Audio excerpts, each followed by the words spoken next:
चलिए दोस्तों, आज की इस वीडियो में हम क्लास 12 के फिजिक्स के तीसरे चैप्टर के सारे ऑब्जेक्टिव क्वेश्चन को देखेंगे। अभी तक चैप्टर 1 और चैप्टर 2 के सारे ऑब्जेक्टिव क्वेश्चन को हम लोग विस्तार से समझ चुके हैं। इस वीडियो में हम लोग चैप्टर 3 जिसका नाम है विद्युत धारा एवं परिपथ, इस चैप्टर के सारे इंपॉर्टेंट ऑब्जेक्टिव क्वेश्चन को हम लोग देखेंगे और बारीकी से एक एक बातों को समझेंगे। देखिए, चैप्टर का नाम विद्युत धारा एवं परिपथ है, यानी परिपथ में बहने वाली धारा से यह संबंधित है। पहला क्वेश्चन देखते हैं। पहला क्वेश्चन है विद्युत वाहक बल की इकाई क्या होती है। याद रखिएगा, जो विभवांतर की इकाई होती है वही विद्युत वाहक बल की इकाई होती है। विद्युत वाहक बल को हम लोग ईएमएफ से सूचित करते हैं। ध्यान दीजिए, किसे?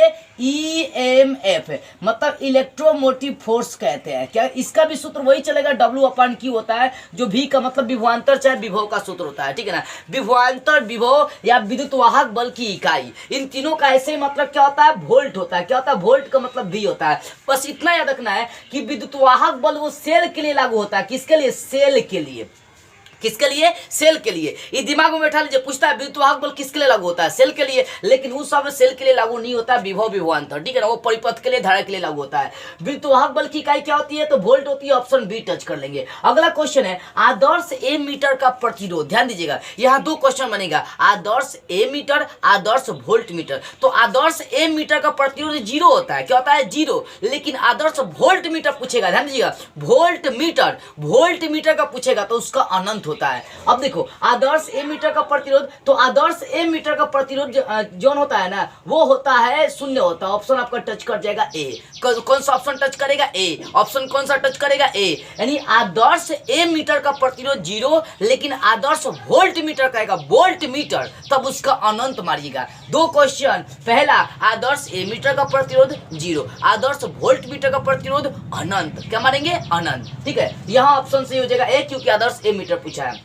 अगला क्वेश्चन, किलोवाट घंटा का मात्रक क्या होता है? अजय भैया देखो, ऊर्जा का ऐसा ही मात्रक जोन होता है ना, किलोवाट घंटा भी होता है। 1 kWh, इसका जोन मान होता है 3.6 × 10⁻6 जूल के बराबर होता है। अब यहाँ से देखो क्वेश्चन कितना सारा करेगा। ऊर्जा कैसे मात्रक क्या होता है? जूल होता है। कार्य कैसे मात्रक क्या होता है? जूल होता है। उष्मा कैसे मात्रक क्या होता है? जूल होता है। वैसे ही ऊर्जा का एक व्यवसायिक मात्रक होता है जिसका नाम पड़ता है kWh, किलोवाट घंटा। 1 किलोवाट घंटा का मान जोन होता है ना, वो 3.6 × 10⁻6 जूल के बराबर होता है। यानी ध्यान देने वाली बात है, किलोवाट घंटा जो मात्रक होता है वो ऊर्जा का होता है, ऊर्जा का व्यवसायिक मात्रक होता है। और 1 किलोवाट घंटा बराबर कितना होता है? 3.6 × 10⁻6 जूल के बराबर होता है, ठीक है। अगला क्वेश्चन 4 नंबर, स्वस्थ मनुष्य का शरीर का प्रतिरोध कितना होता है? एक मनुष्य पूरी तरह से स्वस्थ है, उसके शरीर में ज्यादा बीमारी नहीं है, तो उसके शरीर का टेम्परेचर बहुत ज्यादा होता है। देखो, प्रतिरोध, टेम्परेचर नहीं, प्रतिरोध ज्यादा होता है। प्रतिरोध लगभग उसका मालूम है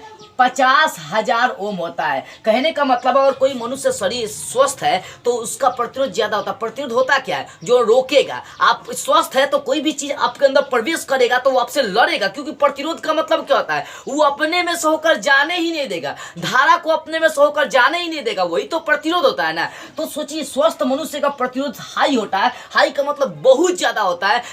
वो कितना होता है? तो 50,000 ओम होता है। अगर स्वस्थ है तो शरीर में कोई बीमारी चल जाएगा, चोटों लग जाएगा, कुछ हो जाएगा, तो उतना ज्यादा प्रभाव नहीं पड़ता है। यानी जो मनुष्य स्वस्थ होता है, जिसका प्रतिरोध 50,000 ओम के आसपास होता है, वो 50,000 ओम होता है, वो मनुष्य बड़ी फुर्तीला होता है, कोई भी काम फटाके करेगा। ठंडी के दिन में हम लोग नहाने से डरते हैं, लेकिन वो लोग ना डरते हैं, 4 बजे उठ के क्या करेंगे? नहा लेंगे। समझिएगा ध्यान से।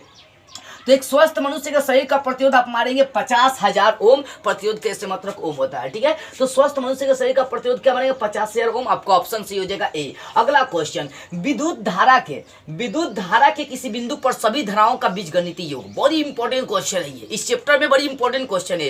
देखो, आप किरचॉफ के 2 नियम पढ़े होंगे। पहला नियम कौन सा? बिंदु से संबंधित नियम है कि सभी धाराएं एक बिंदु पर मिलते हैं, उनका योग होता है। ये पहला नियम होता है। और दूसरा नियम को हम लोग पास नियम कहते हैं। पास नियम वो बंद पास के लिए लागू होता है। देखो, किरचॉफ का जो पहला नियम होता है ना, वो आवेश के संरक्षण सिद्धांत के लिए लागू होता है। और किरचॉफ का जो दूसरा नियम पास नियम होता है, पास बिंदु का नियम, पास नियम, तो वो जो होता है ना, वो ऊर्जा के संरक्षण सिद्धांत से लागू होता है। ये भी क्वेश्चन यहाँ से करेगा कि किरचॉफ का पहला नियम किससे संबंधित है, चाहे किरचॉफ का बिंदु नियम किससे संबंधित है। तो किरचॉफ के पहले नियम को बिंदु नियम कहते हैं। तो किरचॉफ का बिंदु नियम चाहे किरचॉफ का पहला नियम किससे संबंधित है? तो आवेश के संरक्षण सिद्धांत से। क्वेश्चन दूसरा करेगा कि कियाबेस का किरचॉफ का पास नियम किससे संबंधित है, चाहे किरचॉफ का द्वितीय नियम किससे संबंधित है, तो याद देखिएगा ऊर्जा के संरक्षण सिद्धांत से संबंधित है। आते हैं देखो, किरचॉफ साहब कहते हैं कि अगर एक बिंदु पर बहुत सारे धाराएं मिलेंगी ना, मान लो कि ये 3 धाराएं हैं, ये सभी यहाँ पर आकर क्या हो जाएंगे, 0 हो जाएंगी। यानी अगर एक बिंदु पर धाराएं आकर मिल रही है तो वहां पर धाराओं का मान आंख मूंद कर क्या होनी चाहिए, 0 होनी चाहिए, 0 होनी चाहिए। तो विद्युत परिपथ के किसी बिंदु पर सभी धाराओं का बीजगणितीय योग क्या होता है, हमेशा 0 होता है, 0 होता है। ये किरचॉफ का पहला नियम भी है। आगे देखो, अब छठा क्वेश्चन है आपका कि विद्युत हीटर में लगवा दी, हीटर गाना सुने है ना, हीटर में कौन पदार्थ प्रयोग करी जाती है, नाइक्रोम करी जाती है। नाचते रहता है हीटरों में, गर्मी पैदा करता है, एकदम लाल पियर हो जाता है, वो नाइक्रोम होता है, नाइक्रोम होता है। विद्युत हीटर में याद रखिएगा का प्रयोग करते हैं, टंगस्टन तो भाई बल्ब में प्रयोग करते हैं। तो हीटर में यहाँ सोचिए ऑप्शन देखिए, तांबा है, तांबा आप लगाइएगा, ना लगाएंगे, प्लेटिनम लगाएंगे, नहीं लगाएंगे, टंगस्टन तो बल्ब में लग जाता है, नाइक्रोम आपका लगल रहता है। आपको ऑप्शन कौन सा सही हो जाएगा, डी। हीटर का नाम सुने है ना, हीटर लगवा दिए राजा जी, गाना भी बहुत ज्यादा निकला है। तो हीटर क्या होता है, हीटर में जिसका प्रयोग करते हैं वो होता है नाइक्रोम। कौन सा तार प्रयोग करेंगे, नाइक्रोम का तार प्रयोग करते हैं। ऑप्शन आपका डी सही हो जाएगा। आगे देखिए, हाई क्वेश्चन बड़ी इंपॉर्टेंट होगा बाबू। देखो कैसे बोला है, विद्युत परिपथ की शक्ति क्या होती है। अब बताइए,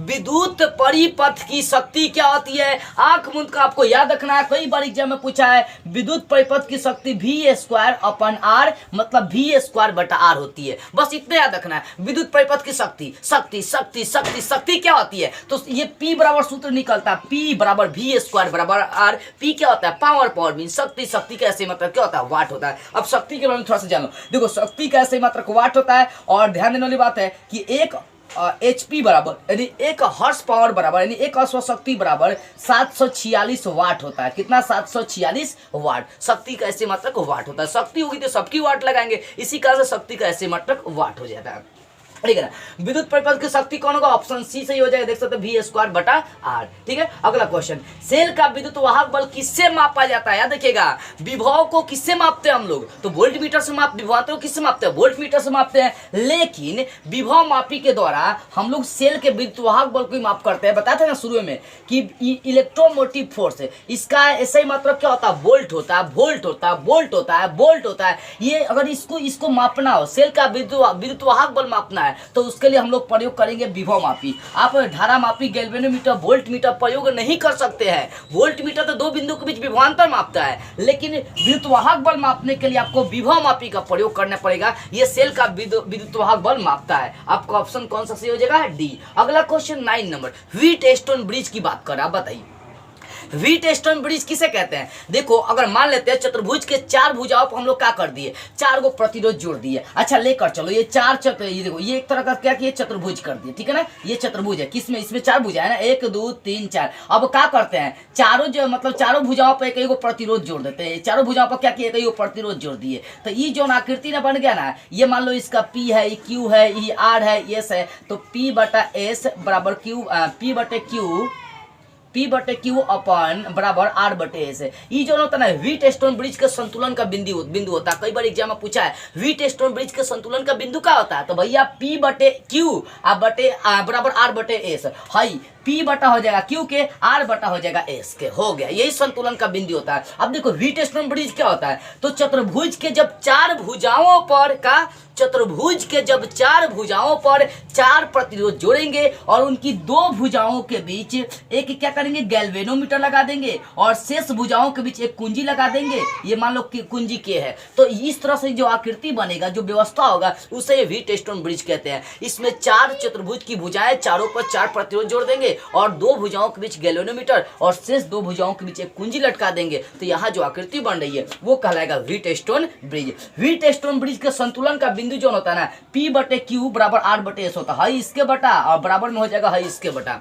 याद देखिए, जो व्हीटस्टोन ब्रिज की खासियत क्या होता है कि कमो प्रतिरोध को नाप देगा और ऊंचो प्रतिरोध को नाप देगा। ये दोनों के लिए प्रयोग कर जाती है, मतलब बड़ा छोटा सबके लिए लागू होता है। यानी ये उच्च प्रतिरोध और निम्न प्रतिरोध दोनों के लिए लागू होता है। कौन, व्हीटस्टोन ब्रिज। याद रखिएगा, ठीक है ना। ये संतुलन का बिंदु P/Q बराबर R/S होता है। ऑप्शन टच करते हैं, बोला है व्हीटस्टोन ब्रिज से मापा जाता है उच्च प्रतिरोध, ऑप्शन ए, ऑप्शन बी निम्न प्रतिरोध, ऑप्शन सी दोनों, या ऑप्शन डी नॉन। देखो तो यहाँ मार देंगे दोनों, मतलब सी मारेंगे। क्यों, क्योंकि देखो व्हीट स्टोन ब्रिज ऊंचों प्रतिरोध मापता है और निम्न प्रतिरोध भी मापने का काम करता है। 10वां क्वेश्चन, किरचॉफ का पास नियम किसको कहते हैं? द्वितीय नियम को अभी तो बताए थे आपको। किरचॉफ का पहला नियम आवेश संरक्षण सिद्धांत से संबंधित होता है और किरचॉफ के पहले नियम को हम लोग बिंदु नियम कहते हैं। किरचॉफ के द्वितीय नियम को पास नियम कहते हैं। ये क्या होता है? किरचॉफ का द्वितीय नियम भी कहलाता है। ये जो होता है ना ऊर्जा संरक्षण सिद्धांत से कार्य करता है। यानी यहाँ पर ऑप्शन हम टच कर लेंगे बी। हो गया, इस तरह से आपका ये चैप्टर बेसिक से क्लियर होगा। याद रखिएगा यहीं से ऑब्जेक्टिव क्वेश्चन करेगा इस चैप्टर में और आपको ज्यादा जानना नहीं है। तो चलिए इसका रिवाइजिंग आप करते रहेगा। तो बस आज की इस वीडियो में इतना ही। अगले वीडियो में हम लोग इसके अगले वाले चैप्टर का ऑब्जेक्टिव क्वेश्चन स्टार्ट करते हुए